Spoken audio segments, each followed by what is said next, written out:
Dışarı çıksana. Tamam. Kapıyı. İsim neydi?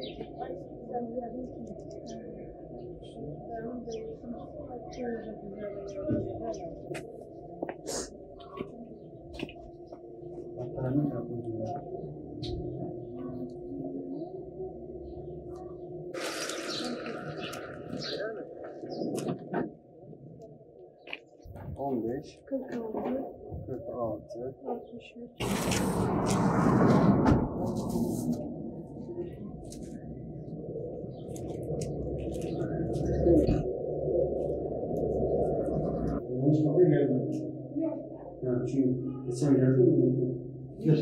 Adıyaman Umut Kervanı olarak Ramazan ayının başından bu yana halkımıza kırmızı et ve gıda yardımında bulunduk.